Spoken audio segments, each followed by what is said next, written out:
আহা, খুড়ো, আজ বহুদিন বাদে এই তোমার দেখা মিলল যে। নাও নাও, এবার জলদি শুরু করো দেখি, আর তোর সইছে না যে। হ্যাঁ, হ্যাঁ, হ্যাঁ, এই পলাশ একেবারে ঠিকই বলেছে। তুমি তুমি শুরু করো তো দেখি।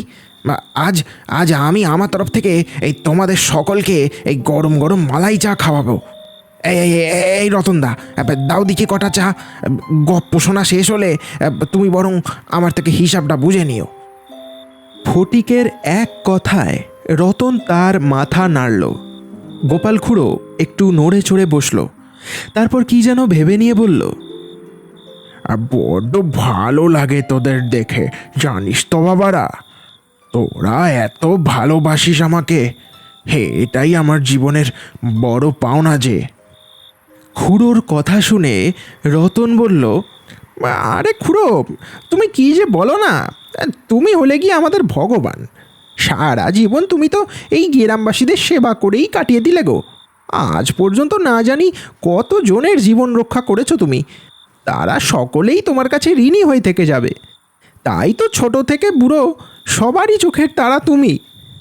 এই বাচ্চা ছেলেগুলো কি তোমাকে স্বাদে ভালোবাসে গো? আহ রতন, এবার থাম বাপ। এই গ্রামের জন্য যা কিছু করেছি সেটা আমার কর্তব্য ছিল, আর যার জন্যে আমি আমার এই কর্তব্যটা পালন করতে পেরেছি তিনি হলেন আমার গুরু। তার আশীর্বাদ আমার ওপর না থাকলে হ্যাঁ আমিও তোদের মতোই সাধারণ মনুষ্য হিসাবেই রয়ে যেতাম রে।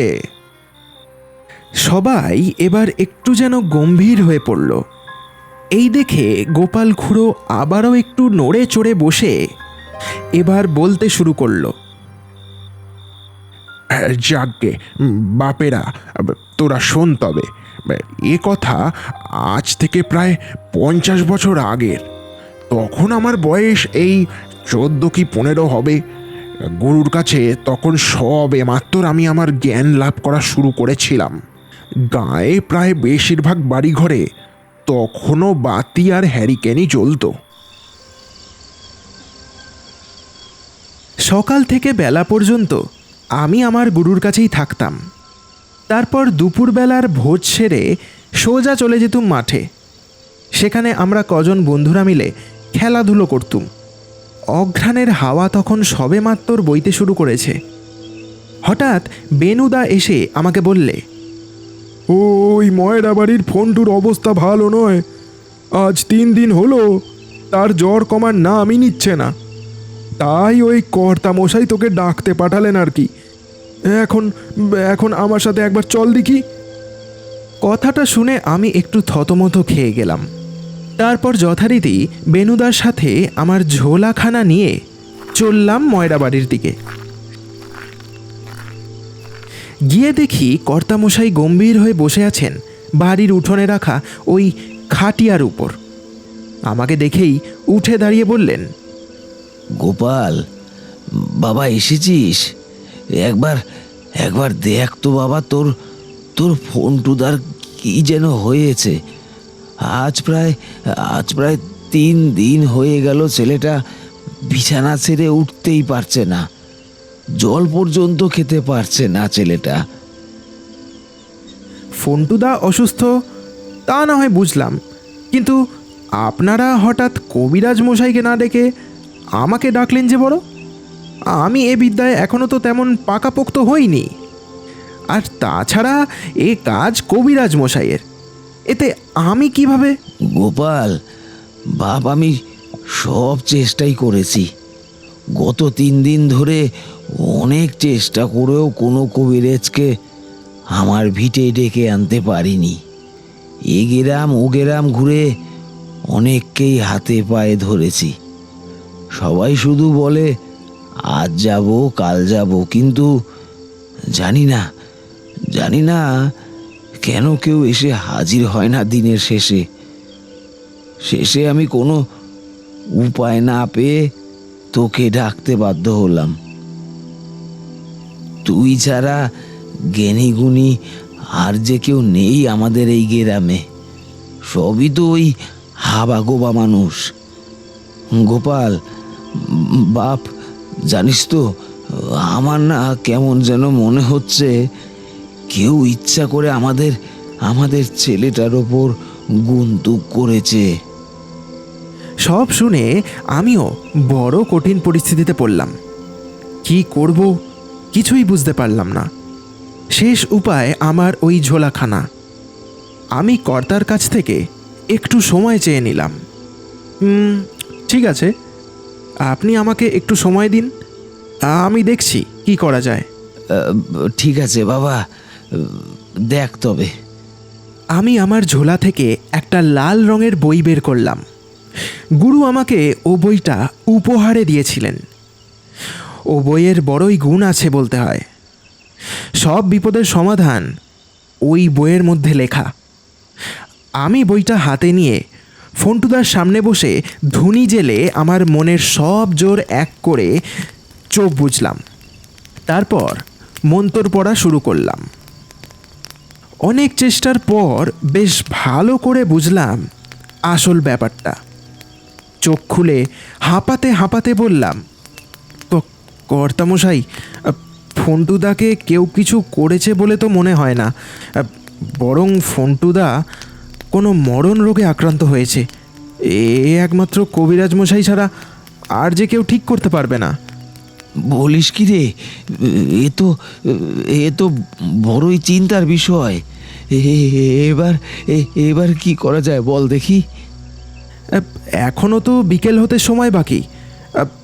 আমি বরং নিজেই যাচ্ছি, পাশের গায়ের ওই নিতাই কবিরাজকে ডেকে আনছি। বরং আমার বাপের সাথে ওনার বড়ই খাতির আছে, তাই কোনো অসুবিধা হবে না। বলছিস? তবে তবে যা যা দেখি, ডেকে আন ওই নিতাই কবিরাজকে। ঠিক আছে কর্তামশাই, আমি সন্ধ্যের আগেই ওনাকে সঙ্গে নিয়ে হাজির হব আপনার সামনে। এখন এখন চলি। আমি আবারও আমার ঝোলাটা কাঁধে নিয়ে হাঁটতে শুরু করলাম পাশের গায়ের উদ্দেশ্যে।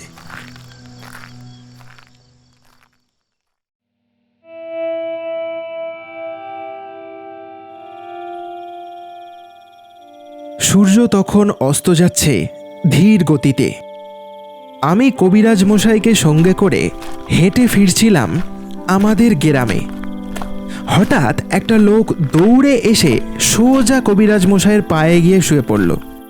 তারপর দু হাত জোর করে কাঁদো কাঁদো মুখ নিয়ে বললে,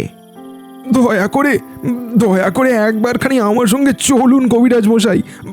আমার আমার ছেলেটা বড়ই অসুস্থ, পরানটা যায়। আমি আমি গরিব দুঃখী মানুষ। আপনি আপনি আমাকে না করবেন না দয়া করে। বেশ কদিন ধরে চেষ্টা করছি, কিন্তু কাউকেই পাচ্ছি না যে আমার ছেলেটাকে একটু সুস্থ করে তুলবে। আমি আর কবিরাজ মশাই দুজনেই মুখ চাওয়াচাওয়ি করলাম। এক বিপদ শেষ হলো না, তার ওপর অন্য আর একটা বিপদ। এদিকে সন্ধে হচ্ছে। আমি কর্তামশাইকে কথা দিয়েছিলাম যে সন্ধ্যের আগেই আমি কবিরাজ মশাইকে তার সামনে নিয়ে গিয়ে হাজির করব। আপনি আপনি দয়া করে আমাদের ক্ষমা করবেন।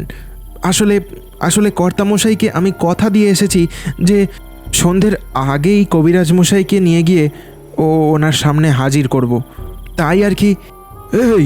এই ছোকরা, তুমি বড্ড পাকা পাকা কথা বলো দেখছি। বড়দের ব্যাপারে নাক গলাতে নেই, তা জানো না? তখন বয়সে আমি ছোট বলে কেউ আমাকে তেমন মাননি করতো না আর কি। লোকটার এই আচরণ দেখে কবিরাজ মশাই বললেন, কি করছেন কি? আপনি জানেন ও কে? মানুষ চিনে কথা বলতে শিখুন। আপনি দয়া করে আমাকে ক্ষমা করবেন, আমি আপনার কোনো সাহায্য করতে পারবো না। এই গোপাল, চল এবার। বাবু বাবু বাবু আমার ভুল হয়ে গেছে। বাছা, বাছা, আমাকে ক্ষমা করে দে। আমি আমার ভুল স্বীকার করছি। বাবু বাবু বাবু এবার দয়া করে চলুন, আপনার পায়ে পড়ি। আপনি না গেলে আমার ছেলেটা মারা পড়বে যে। লোকটার এই অবস্থা দেখে আমি আর নিজেকে সামলাতে পারলাম না, তাই ইশারা করে কবিরাজ মশাইকে হ্যাঁ করে দিলাম। কবিরাজ মশাইও আর দেরি করল না, এক পা ফেলে হাঁটতে শুরু করলো। আমরা এসে দাঁড়ালাম একটা ছোট্ট কুঠিরের সামনে। আশপাশে বলতে গেলে তেমন একটা জনবসতি নেই। ফাঁকা নিঝুম একটা জায়গার মাঝে এই ছোট্ট কুঠির। সত্যি, এ চত্বরে কেউ বিপদে আপদে পড়লে কাউকে ডেকেও যে সাড়া পাবে না। এদিকে সন্ধে হয়েছে প্রায় অনেকক্ষণ। দেরি হয়ে যাচ্ছে দেখে কবিরাজ মশাই একটু তাড়াহুড়ো করেই বললেন, দেখো বাপু, বেশি সময় নেই আমার হাতে। ওদিকে কর্তার ছেলে প্রবল জ্বরে পড়ে, তাড়াতাড়ি আমাকে ওখানে যেতেই হবে। এখন চলো, তাড়াতাড়ি তোমার ছেলের কাছে নিয়ে চলো দেখি। নিশ্চয়ই নিশ্চয়ই নিশ্চয়ই নিশ্চয়ই বাবু, আসুন আসুন আমার সাথে। ভালো করে লক্ষ্য করলাম, লোকটার কথা বলার ধরনটা এবার কেমন যেন বদলে গেল। আমি লোকটাকে লক্ষ্য করে কবিরাজ মশাইকে সঙ্গে নিয়ে ঢুকলাম কুড়ের ভিতরে। এ কি, ঘরখানা যে একেবারে ফাঁকা। কোথায় কোথায় আপনার ছেলে? এই এই তোমার কি মতলব বলো তো বাবা? কোথায় তোমার ছেলে? ওই কাউকেই যে দেখছি না। শুধু শুধু সময়টা নষ্ট করলে তো আমাদের। এই তো সবে শুরু নিতাই কবিরাজ। আজ আজ তুই ওই ময়রা বাড়িতে কি করে পৌঁছতে পারিস আমি দেখছি।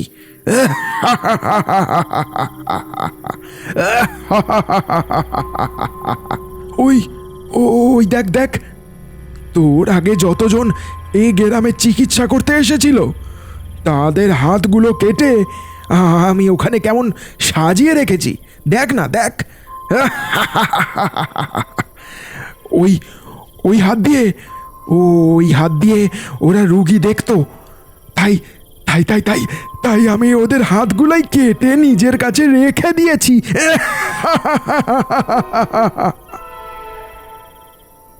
দেখলাম ঘরের এক কোণে পড়ে রয়েছে বেশ কোনো সাধারণ মানুষ না।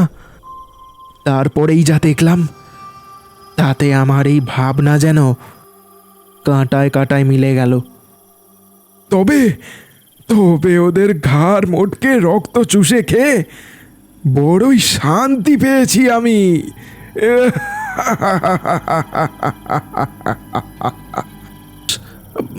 আমাদের আমাদের ছেড়ে দে। ওরে বাবারে ঠাকুর, তুমি কার পাল্লায় ফেললে আমায়? আমি আর চুপ করে থাকতে পারলাম না।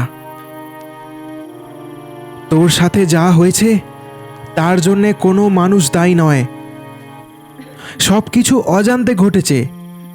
এতে তো কোনো মনুষ্যের দোষ নেই। গ্রামের শেষ প্রান্তে এই নিরিবিলি জায়গায় তুই একা বসবাস করতিস, তাই তোর এই অবস্থা হওয়াতে কোনো কেউ টের পায়নি। আর এমনিতেও তুই এখন মৃত, তাই তুই তোর অতীতের মায়াটা ছেড়ে দে আর এই মনুষ্য জগৎ ছেড়ে চিরকালের মতো চলে যা। এমনিতেও অনেক নিরীহদের প্রাণ নিয়েছিস, স্বর্গ লাভ তুই করতে পারবি না। তোর জায়গা শুধুমাত্র ওই কালো অন্ধকার নরকে। যা যা, এই দুনিয়া ছেড়ে চলে যা, চলে যা তুই। আমার এই ছোট মুখে তো শুধুমাত্র মনের সাহস নিয়েই বলেছিলাম, কিছু যে করতে পারবো না তা আমি জানতাম। শুধুমাত্র ওই প্রেতকে গরম আগুনের মতো ছ্যাঁকা দেওয়ার নিম্ন ক্ষমতাটুকুই তখন ছিল আমার মধ্যে। ভাবলাম ও কাজ করলে হয়তো বেটা ভয় পেয়ে পালিয়ে যাবে, তাই আমি আমার হাত মুঠো করে মন্তর পড়ে ওই প্রেতকে আঘাত করতে শুরু করলাম। এবার জমে কাঠ হয়েছে এই দৃশ্য দেখে আমি মনে মনে গুরুর নাম নিলাম। তারপর ঝোলা থেকে তাড়াতাড়ি এক মুঠো সর্ষে নিয়ে সদ্য শেখা এক মন্ত্র আওড়াতে শুরু করলাম। সেদিন ধরেই নিয়েছিলাম আমি ওই প্রেতের হাতেই শেষ হব। ওই প্রেতকে আমি আগুনের ছ্যাঁকা দিয়ে হয়তো আরও বেশি ক্রোধিত করে। তুমি দেখো মা, তোমার হাতে আজ আমি আমার প্রাণটা তুলে দিলাম। এবার যা করার তুমিই করো। আমার গায়ের রক্ত তখন কয়েক মাইল বেগ। ওই প্রেত কখন যে ধ্বংস হয়ে হাওয়ার মধ্যে মিশে গেল তা আমি টের পর্যন্ত পেলাম না। ভয়ের চোটে তখনও মন্তর আওড়েই যাচ্ছি, কানে যেন কিচ্ছু শুনতে পাচ্ছি না। আর হঠাৎ আমার শরীরটা আস্তে আস্তে দুর্বল হতে শুরু করলো, আর আমি জ্ঞান হারিয়ে মাটির ওপর পড়ে গেলাম।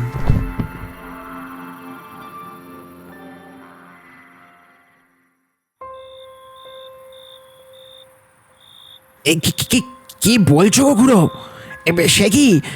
তারপর তারপর তারপর তারপর কি হলো গো তোমার? আরে বলছি বাপ, বলছি, গপ্প এখনো শেষ হয়নি।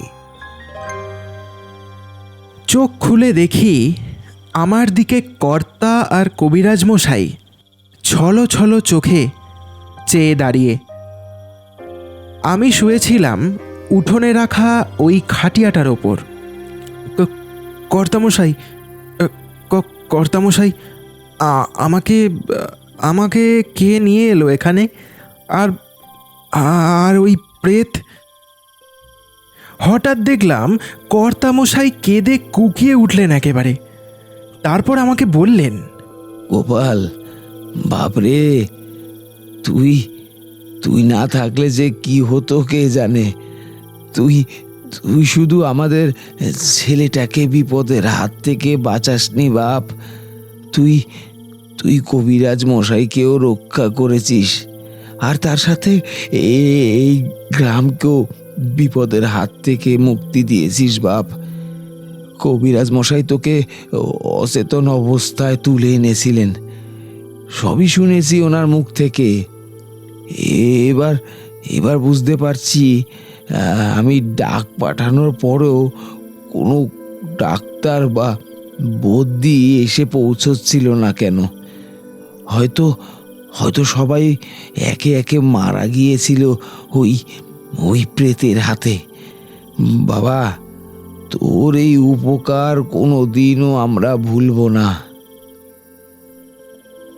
গোপাল রে, আজ তুই দেখিয়ে দিয়েছিস বাবা, তুই কতটা গুণী।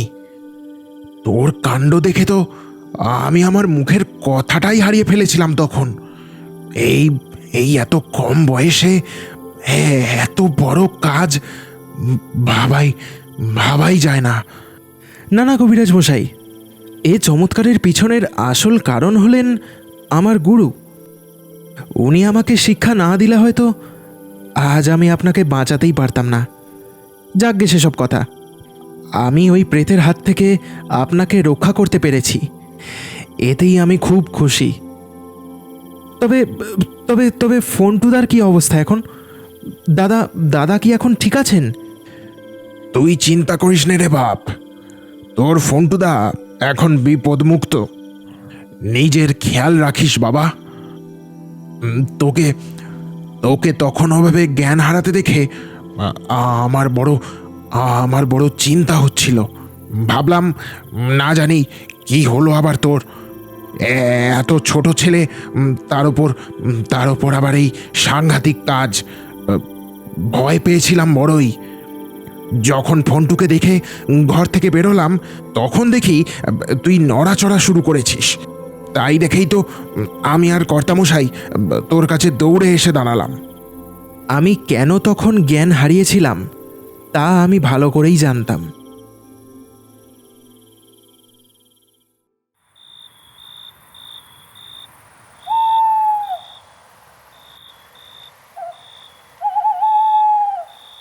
আরে আরে খুড়ো, থামলে যে বড়। আরে আরে জলদি বলো খুড়ো, জলদি বলো। কেন কেন কেন কেন তুমি জ্ঞান হারিয়েছিলে সেদিন? ওরে, একবার খানি ভেবে দেখ খালি, ওই বয়সে ওরম ভয়ানক প্রেতকে কাবু করা মুখের কথা নয় তো রে বাপ। শরীরের ক্ষমতা তখন সীমিত। মন্তর বলে ওই প্রেতকে কাবু করতে পারলেও সেটা আমার শরীর ঠিক বরদাস্ত করে উঠতে পারেনি তখন। তোদের আমি আগেই বলেছি, এসব কাজে শরীর কমজোরি হলে চলে না। বয়স তখন কম, তাই শরীরের ক্ষমতাও তখন অনেক কম। তাই তো সেদিন আমি জ্ঞান হারিয়ে ফেলি। বুঝলে বাবা ফটিক? ফটিক যেন এটা শুনে হাঁ হয়ে গেল। ঠিক তখনই সবার মাঝে পলাশ কথা বলে উঠল।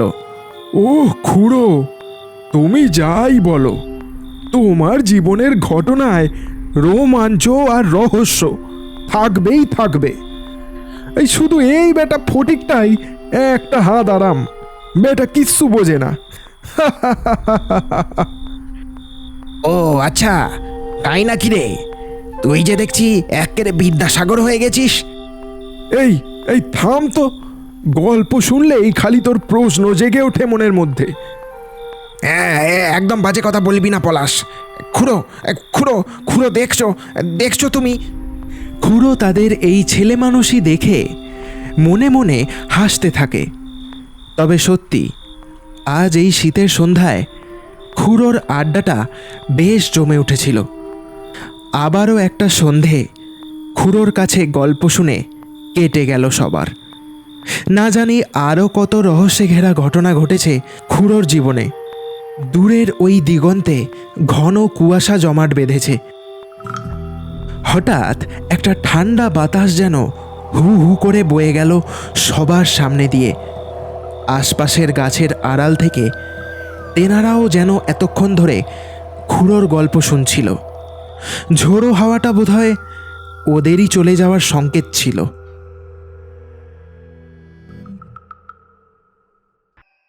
শেষ হলো ভৌতিক মায়াজালের আজকের গল্পের পরিবেশনা। গল্পটা কেমন লাগলো সকলে কমেন্ট করে অবশ্যই জানিও। গল্পটা যদি ভালো লেগে থাকে তাহলে একটা লাইক করে দিও, আর চ্যানেলে নতুন হলে সাবস্ক্রাইব করে দিও, আর যত পারো বন্ধুদের সাথে শেয়ার করো গল্পটা। আবার দেখা হচ্ছে নতুন কোনো এক গল্পে। ততদিন সবাই সুস্থ থাকো আর এভাবেই আমাদের পাশে থাকো।